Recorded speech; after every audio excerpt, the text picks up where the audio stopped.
શ્રાવણ મહિનામાં ધાર્મિક આસ્થા સાથે મોટી સંખ્યામાં લોકો ઉપવાસ કરતા હોય છે, પરંતુ ઉપવાસ દરમિયાન શું ખાવું અને શું ટાળવું તે અંગે યોગ્ય જાણકારી ન હોય તો ઉપવાસ સ્વાસ્થ્ય માટે ફાયદાકારક બનવાને બદલે નુકસાનકારક પણ બની શકે છે.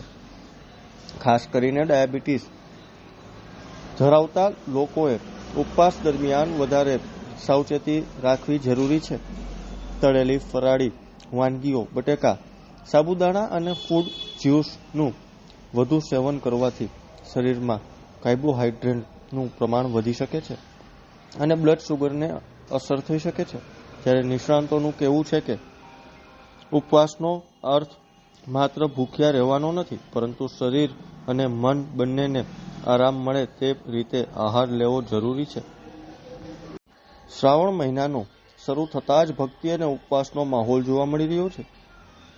ઘણા લોકો આખા શ્રાવણ દરમિયાન કે પછી અઠવાડિયામાં એકાદ દિવસ ઉપવાસ રાખે છે. ઉપવાસ ધાર્મિક પરંપરા સાથે જોડાયેલો છે, તો ત્યારે જો અમારો ખાસ અહેવાલ. નમસ્કાર, હું ડોક્ટર વંદન કાનાબાર, એમડી ફિઝિશિયન અને મેટાબોલિક હેલ્થ એક્સપર્ટ.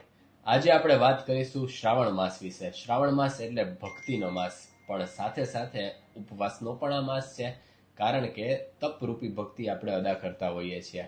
પણ મોટે ભાગે લોકોને ગેરસમજ થતી હોય છે કે ઉપવાસ જે આપણે કરીએ છીએ એ સંયમ માટે કરીએ છીએ, પણ એ ઉપવાસને આપણે એક ઉજાણીમાં બદલી દેતા હોઈએ છીએ. એટલે જો તમે શ્રાવણ માસમાં ઉપવાસમાં ખાલી તળેલી વસ્તુઓ, બટેટાની વસ્તુઓ, સાબુદાણાની વસ્તુઓ, ફ્રૂટના જ્યુસ આ બધું લ્યો છો તો એ ઉપવાસનો તમને કોઈ જ બેનિફિટ મળતો નથી. કારણ કે આપણા શાસ્ત્રોમાં જે ઉપવાસની એક પદચિહ્ન રચવામાં આવ્યું છે, એક રૂપરેખા ઘડવામાં આવી છે, એ પ્રકારે ઘડવામાં આવી છે કે આધ્યાત્મિકતા સાથે શરીર અને મન બંનેને લાભ થાય.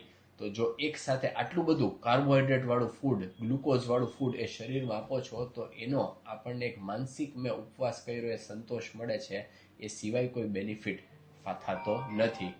તો લઈ શું શકાય? તો લેવાની અંદર રાજગરાનો લોટ છે એ લઈ શકાય છે, સિંગોડાનો લોટ છે એ લઈ શકાય છે, ફ્રૂટ ખાઈ શકાય છે. ફ્રૂટ જ્યુસ નથી પીવાના, પણ ફ્રૂટ આપણે ખાઈ શકીએ છીએ. બને ત્યાં સુધી તળેલી વસ્તુઓ એવોઇડ કરીએ. અમુક પ્રકારના જે શાક છે, જેમ કે દૂધી છે, એ આપણે લઈ શકતા હોઈએ છીએ, તો એ પણ ઉપવાસના દિવસે લઈ શકાય છે. ખાસ કરીને ફેશન તો છે અત્યારે અને માર્કેટમાં મળે પણ છે, પણ સ્વાદ કરવા માટે ઉપવાસના દિવસે ફરાળી પીઝા, ફરાળી ઢોસા આવી બધી વસ્તુઓથી દૂર રહીએ. તો એના કરતાં આપણે નોર્મલ જ જો એ સ્વાદ કરવો હોય તો કરી લેવો. બીજો એક પ્રશ્ન એ પણ આવતો હોય છે કે ડાયાબિટીસ વાળા ઉપવાસ કરી શકે કે ન કરી શકે. તો વ્યક્તિ ટુ વ્યક્તિ તેમાં નિર્ણય અલગ હોઈ શકે છે કે ઘણીવાર જો તમને તમારું શુગર કઈ રીતે મેનેજ કરવું એનો અંદાજ હોય, એક શુગર સારા કંટ્રોલમાં રહી શકતું હોય, તો તમારા ડોક્ટર સાથે દવા એડજસ્ટમેન્ટ કરાવી અને આપ ઉપવાસ કરી શકો છો. પણ જેનું શુગર બહુ કંટ્રોલમાં ન રહેતું હોય, અથવા તો જે લોકો સદંતર નિર્જળ કે સર્જળ ઉપવાસ કરવાના હોય, તે લોકો માટે થોડુંક શુગર ઘટી જવાનો, હાઇપોગ્લાયસેમિયાનો રિસ્ક છે એ રહેતો હોય છે. બીપીના લોકો છે તે લોકોને એકંદરે ઉપવાસ કરવામાં વાંધો નથી આવતો, પણ પાણી તો લેવું જ, કારણ કે જો સાવ નિર્જળ ઉપવાસ કરીએ તો પાણીના અભાવને કારણે બીપી લો થવાનો ડેન્જર છે એ રહેતો હોય છે.